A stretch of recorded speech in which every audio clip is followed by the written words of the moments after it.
Hello guys, dear student, I hope you are well.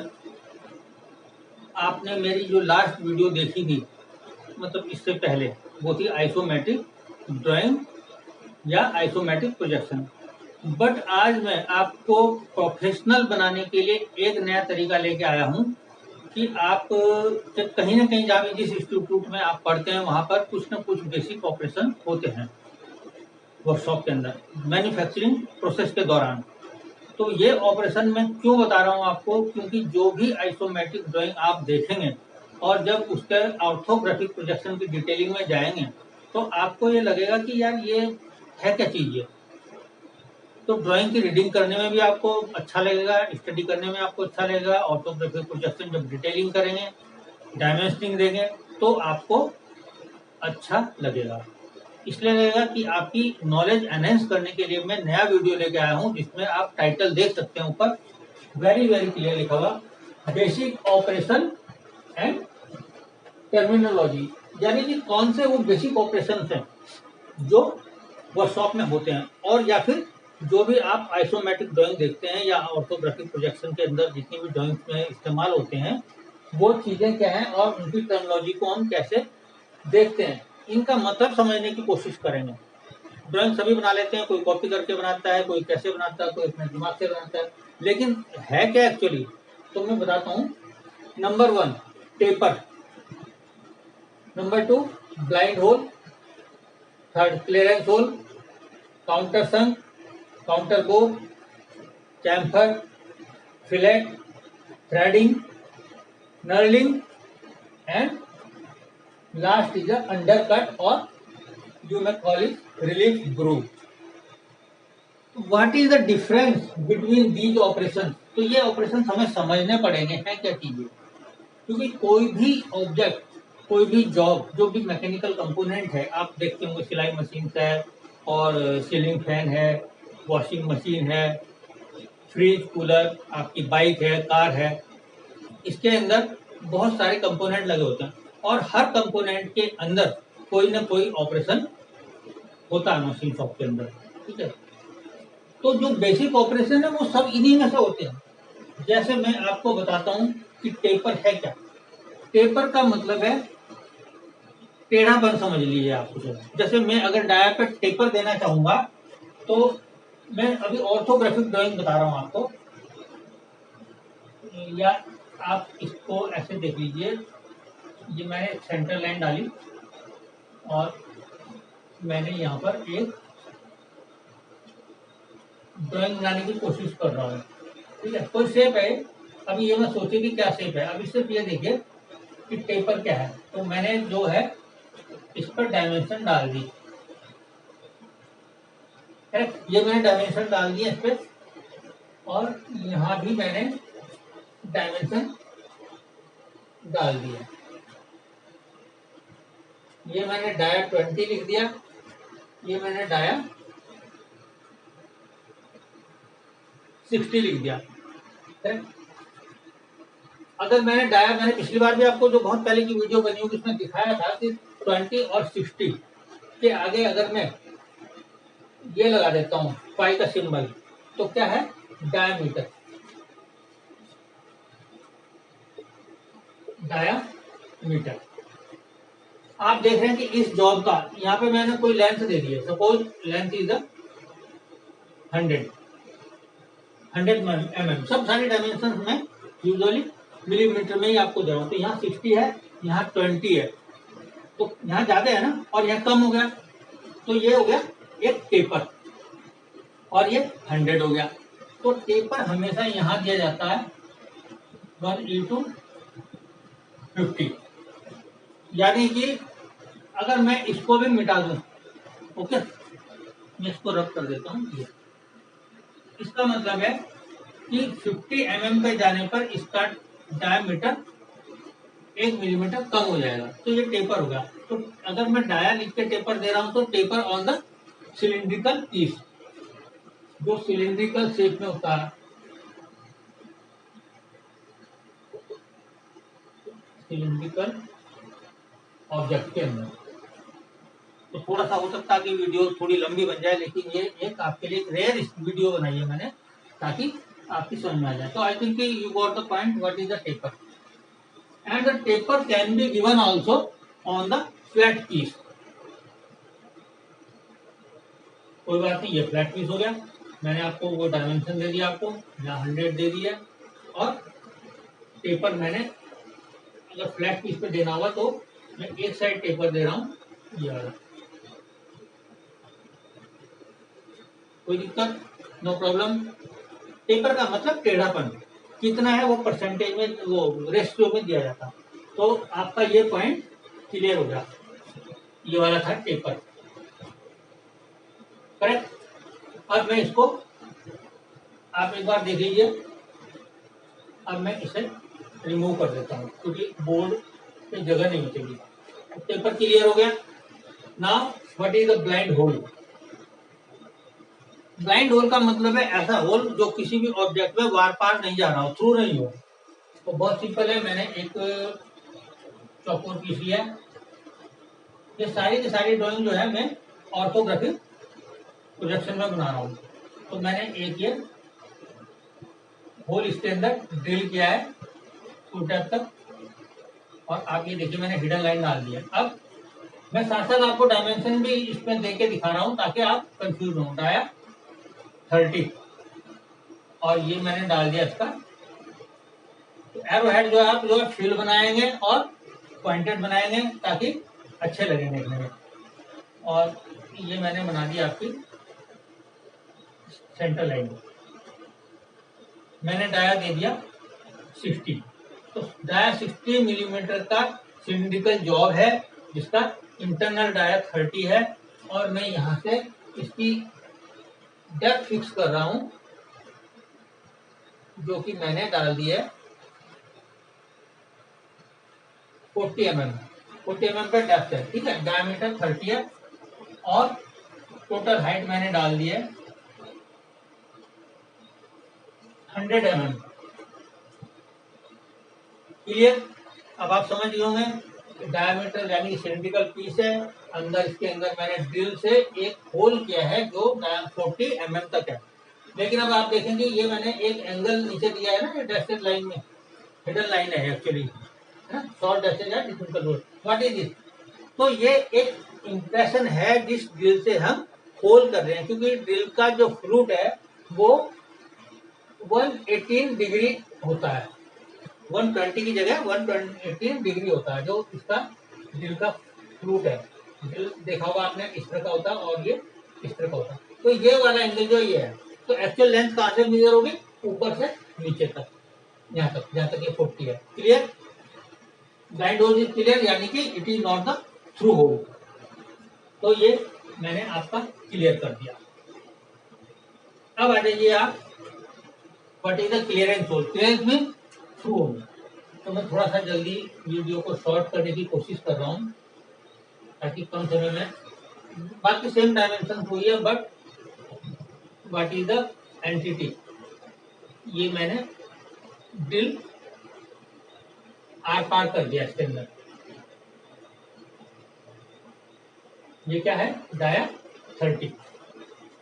अगर मैं इसकी हाइट, जॉब खड़ा है इस समय, और मैं इसकी हाइट दे रहा हूँ 150, तो यानी कि 150 के पीस में ड्रिल आर पार हो गया। तो this is the clearance hole, इसको बोलते हैं क्लियरेंस होल। तो आप अच्छी तरह से आप दिमाग में बैठा दीजिए कि टेपर क्या था, ब्लाइंड होल क्या था, क्लियरेंस होल क्या है। अब बात आ जाइए, तो क्लियरेंस होल किस लिए होता है? ताकि कोई आप बोल्ट डाल दें, कोई पिन डाल दें। और जो ब्लाइंड होल था वो बहुत सारे जॉब में, सॉरी इसमें थोड़ी सी डायमेंशन टेढ़ी हो गई, इसको आप ऐसे कर लीजिए, है ना, देखने में अच्छा नहीं लग रहा। अब क्योंकि हाथ से बना रहा हूँ तो जल्दी। अब ब्लाइंड होल वहां होते हैं जहां हम एक पीस को दूसरे पीस के ऊपर बैठाते हैं, मतलब एक में पिन होगी और वो दूसरे में जाके लॉक हो जाएगा। क्लियर? No problem. अब आ जाइए आप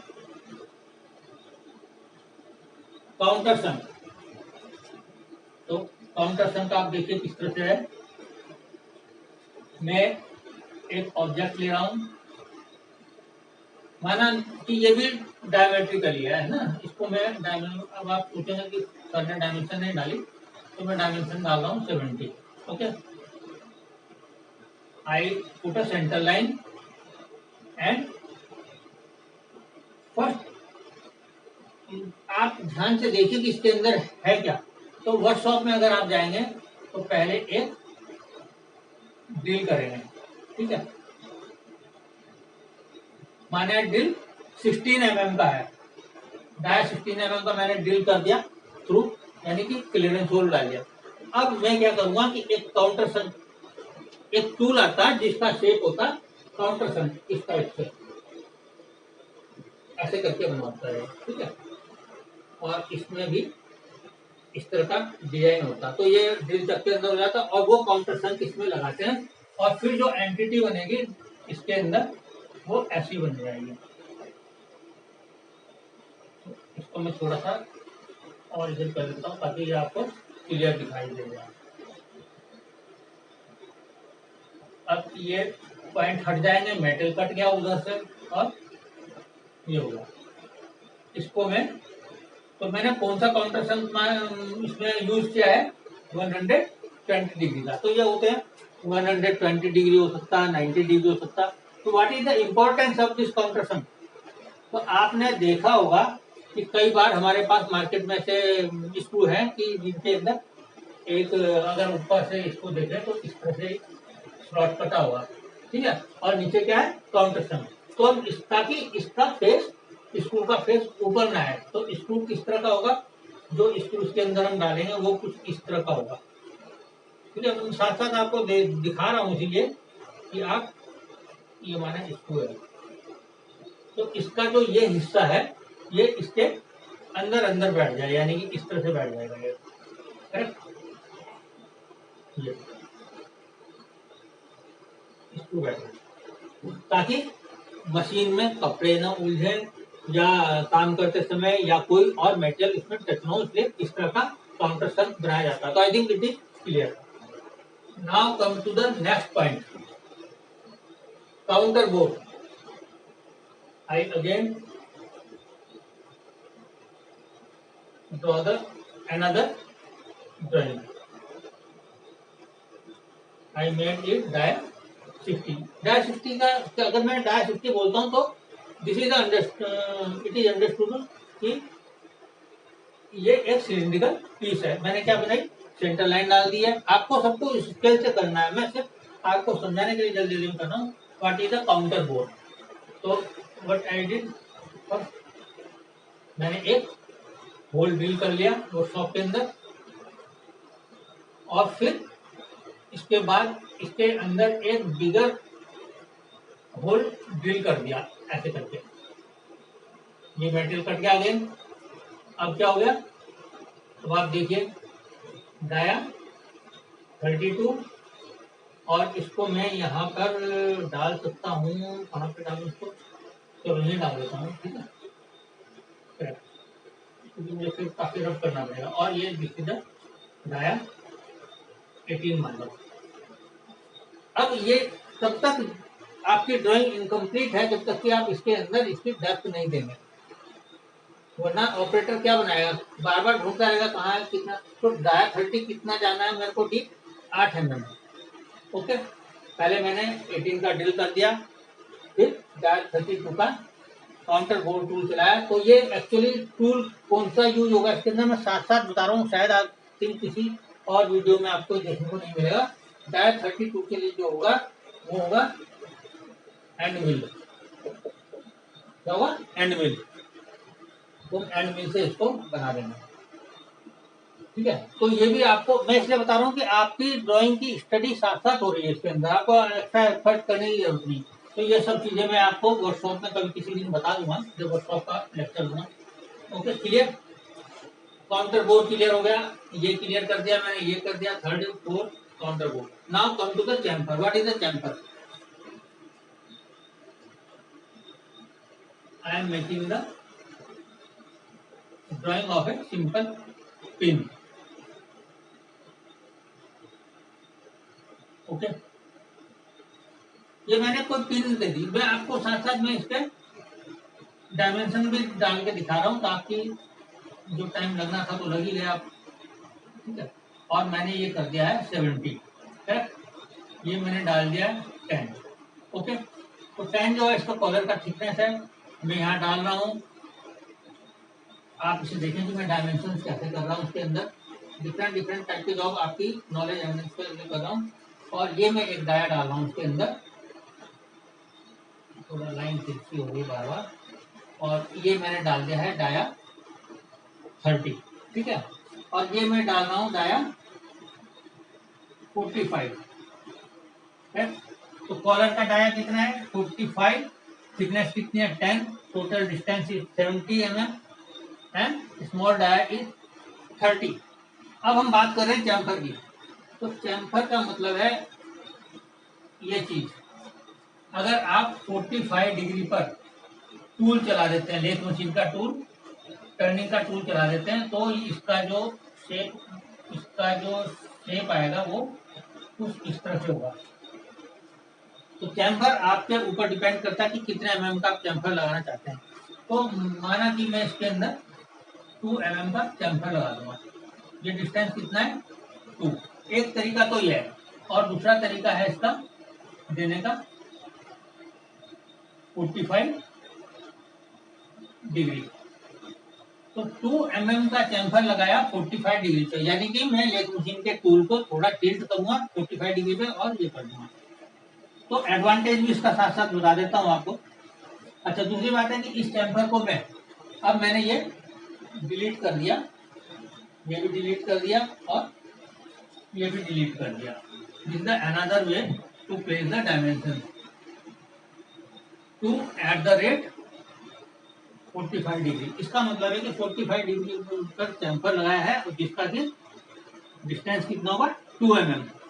तो वेरी क्लियर, और अच्छे तरीके से मैंने आपको इसलिए बता दिया है ताकि आपको कोई कंफ्यूजन ना हो, कोई दुविधा ना हो। तो what is the advantage of chamfer?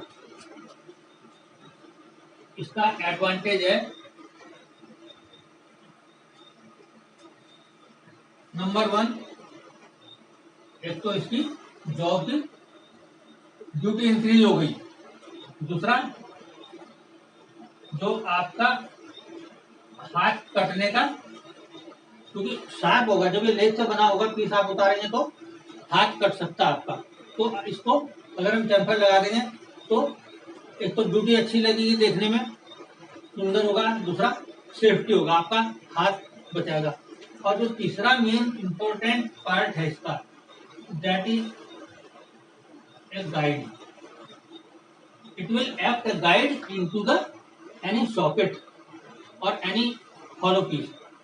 यानी कि अगर मैं इसको किसी एक सिलेंडर के अंदर इसको इंसर्ट करूंगा, इसके अंदर सपोज मैंने ये डाल दिया, बहुत छोटा सा होल बना रहा हूँ और मैंने यहाँ पे बना दिया पिन, करेक्ट।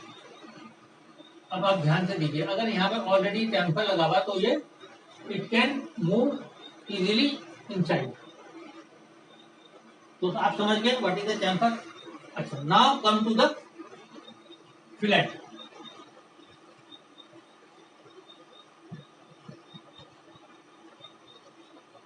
अब इसी ड्राइंग में आपको बताता हूँ कि व्हाट इज द फिलेट। मैं वही ड्राइंग यूज कर रहा हूँ, थोड़ा सा मैंने करेक्शन कर दिया। एक्चुअली फ्लैट में क्या है कि हम एक राउंड शेप दे देते हैं थोड़ा सा, जैसे हमने चैम्फर दिया था इसी तरह से टूल हम लगाएंगे उसको और एक आर्क जनरेट करेंगे ऐसे करके, तो एंटिटी कुछ ऐसे आ जाएगी जॉब की। This is the fillet. तो फिलेट का हमेशा जो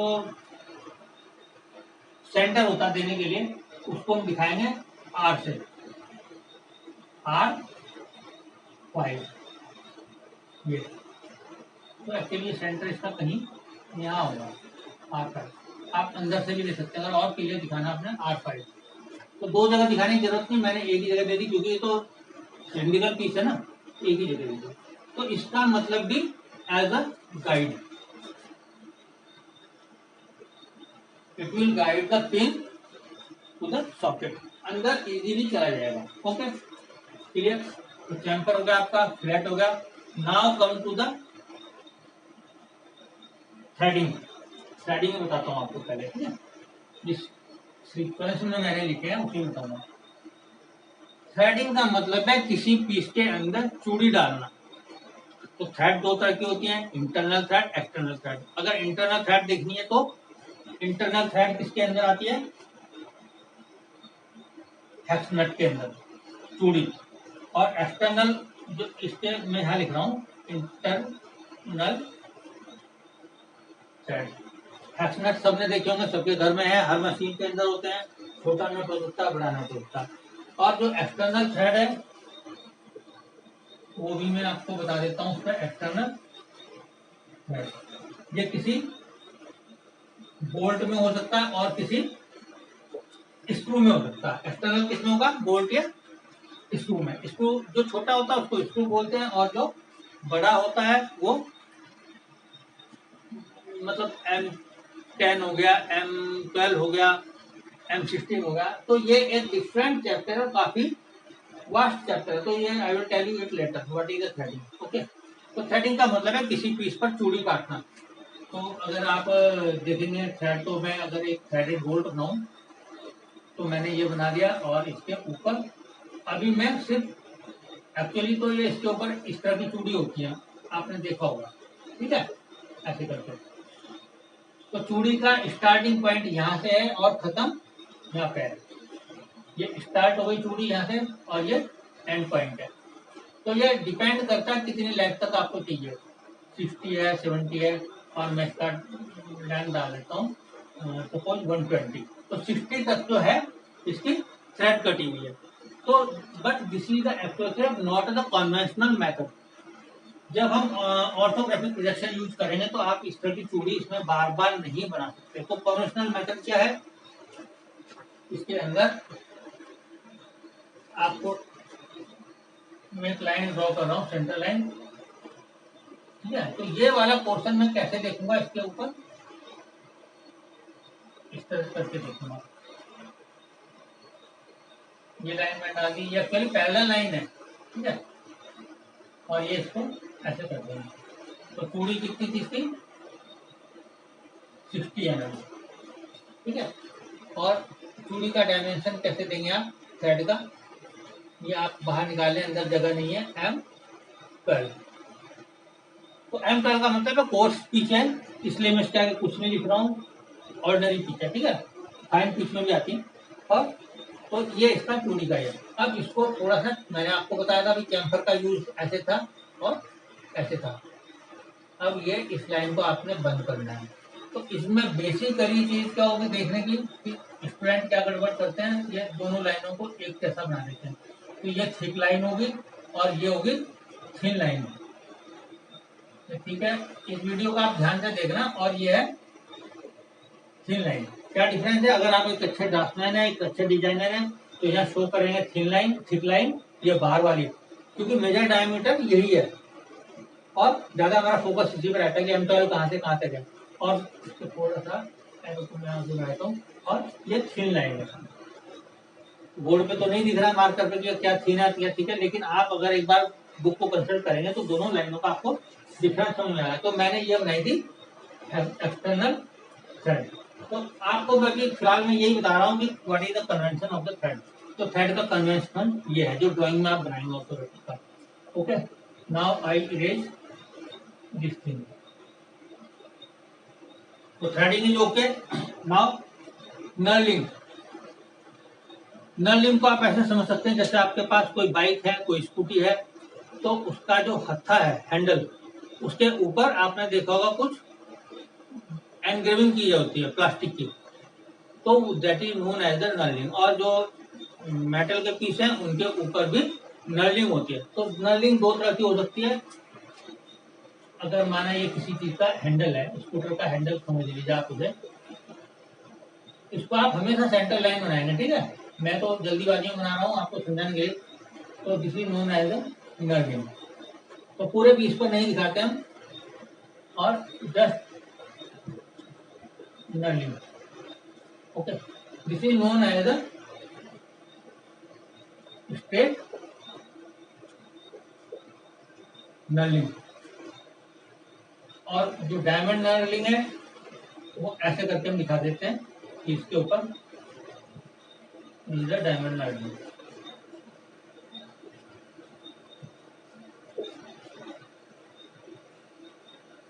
डायमंड या क्रॉस।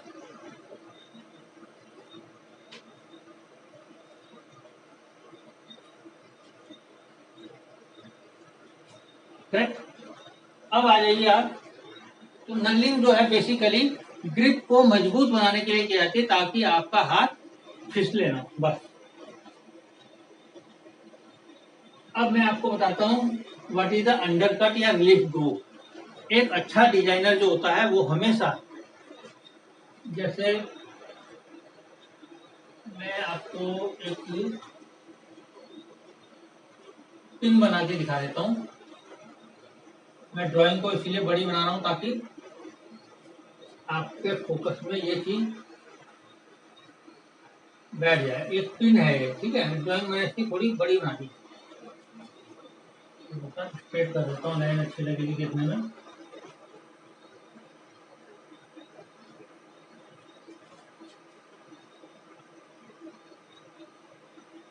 मैं इसके अंदर एक चैम्फर डाल रहा हूँ। मैंने आपको पहले बताया कि गाइड का काम करेगा। मैं बाकी डायमेंशन नहीं डाल रहा हूँ, बट डायमेंशन डालने का तरीका आपने देख लिया already. What is the undercut और relief groove.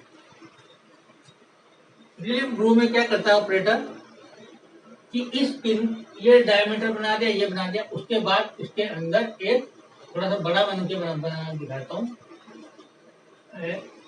This is the relief groove.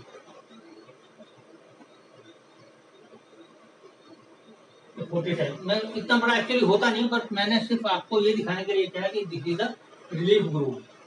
Advantage क्या है इसका,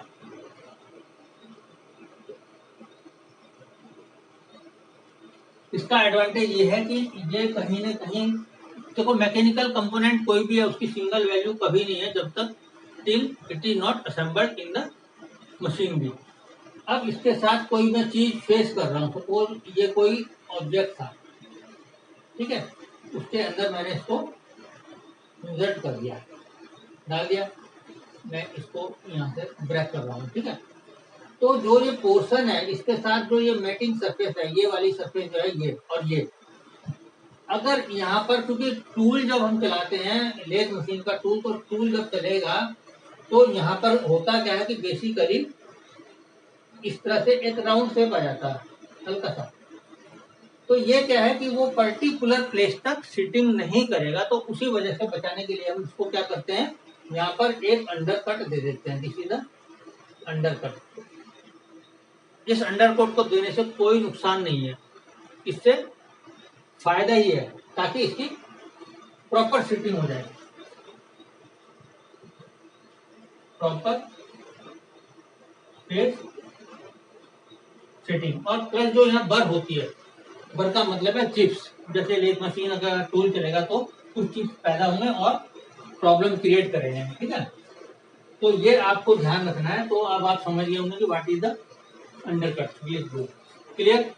अब मैं इसी में थोड़ा सी और चीज बता देता हूँ।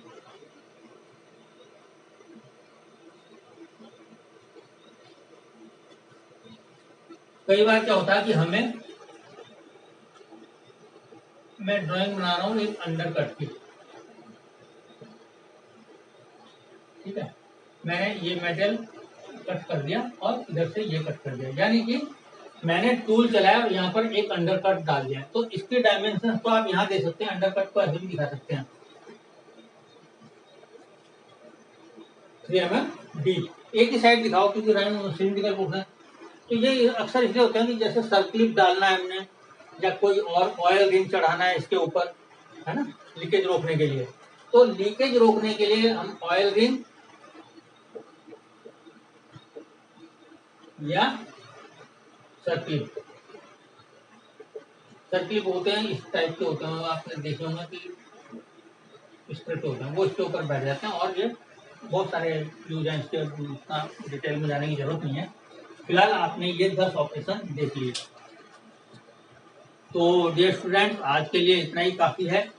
वीडियो काफ़ी लंबी हो चुकी है, आपने ये देख लिए सारे के सारे पॉइंट्स। वन बाय वन करके मैंने बहुत ही बेहतरीन तरीके से आपको एक्सप्लेन किया। फिर भी अगर आपके दिमाग में कोई कंफ्यूजन है तो you can ask in the comment section में आप जाइए और इस पर कमेंट लिखें आपको कि अगर कोई चीज़ समझ में नहीं आ रही है या आपको इसका कोई एडवांटेज पता नहीं है या कैसे पूछना है या इसकी डायमेंशन कैसे देखनी है। तो आई होप कि आपको वीडियो पसंद आई होगी। आप इसे 2-3 बार देखें और एक प्रोफेशनल बनने का इरादा अगर आपके मन में है तो फिर आपको कोई नहीं रोक सकता। तो मैंने बहुत ही बेहतरीन तरीके से बताया कि आपको वर्कशॉप के जो ऑपरेशन हैं वो कैसे होंगे, उनकी ड्राइंग कैसे बनेगी, उनके एडवांटेज क्या है, किस चीज़ को कहाँ करना है। तो मेरा बेसिक मकसद आपको ड्राफ्टमैन बनाने का नहीं है। मेरा बेसिक जो ऑब्जेक्टिव है वो है आपको एज ए मैकेनिकल इंजीनियर तैयार करने का। ये चीज़ ऐसी है अगर आप इससे पढ़ गए तो आप क्वालिटी कंट्रोल में जा सकते हैं, डिजाइनर बन सकते हैं, असिस्टेंट इंजीनियर बन सकते हैं इससे, और ड्राफ्टमैन तो खैर है ही है आप, और बेहतरीन चेकर बन सकते हैं इससे। तो बहुत सारे एडवांटेज हैं। तो आज की वीडियो को हम यहीं ख़त्म करते हैं और नेक्स्ट टाइम मिलेंगे। तो प्लीज़ मेरी वीडियो को लाइक और शेयर करना मत भूलिएगा और सब्सक्राइब जरूर करें, क्योंकि तभी आपको मेरी वीडियो लेटेस्ट मिलती रहेंगी। Okay, thanks, bye.